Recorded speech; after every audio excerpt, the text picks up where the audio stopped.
कुंडलपुर वाले बड़े बाबा और मंगल विहार वाले छोटे आदिनाथ भगवान की जय। नमोस्तु गुरुदेव। गुरुदेव, मैं रोजाना अभिषेक करता हूँ। किसी किसी मंदिर में सिद्ध भगवान की प्रतिमाएं होती हैं, तो क्या उनका शांतिधारा और अभिषेक हो सकता है क्या? और एक पांडुक शिला पे दो श्री जी विराजमान कर सकते हैं क्या? देखिए, जो कटिंग वाले सिद्ध भगवान होते हैं उनका आगम में कोई उल्लेख नहीं है। चूंकि अब श्रद्धा पूर्वक रख चुके हैं तो वो समाज का निजी विषय है कि क्या करना है।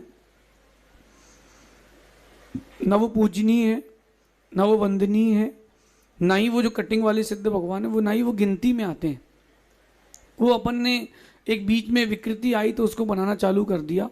सिद्ध भगवान की जो प्रतिमा होती है वो पूर्ण रूप से अरिहंत बिंब जैसी होती है। उसका केस नहीं होता, श्रीवत्स नहीं होता, नाभि नहीं होती, हाथ की रेखाएं नहीं होती, नाक के जो छेद होते ये नहीं होते।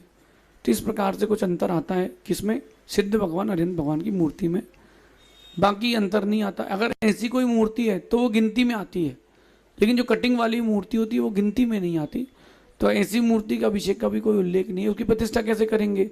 अंकन न्यास करना तो शरीर ही नहीं है, अंकन न्यास किस में करेंगे? ऐसा है। बाकी इसके अलावा किसी और सिद्ध मूर्ति का उल्लेख नहीं मिलता। माने तो क्या उसको हटा सकते हैं? अब वो समाज का निजी विषय है। म्यूजियम आदि भेज दे तो ज़्यादा अच्छा है। बाकी अपनी अपनी श्रद्धा का विषय है। अरे आप रुको तो बोलने तो दो। अब सभी आप बोल लोगे तो हम क्या बोलेंगे? हमको याद है, आप चिंता नहीं करो, आपके दोनों के जितने प्रश्न याद है। अगर आप उस मूर्ति को कहीं कोई कमेटी वाला अलग भी करना चाहे तो उनका विषय है। मेरा ये कहना है कि जिन आगम में इस प्रकार की कटिंग वाली मूर्ति का कोई उल्लेख नहीं है, विधि पर सिद्ध मूर्ति सिद्ध भगवान की आकृति की रखना चाहिए। एक पांडुक शिला पर दो भगवान भी आपने अभिषेक में रख ली तो इसमें कोई बाधा नहीं है। कई बार लोग कहते हैं कि एक पांडुक शिला पर एक ही भगवान का अभिषेक होता है।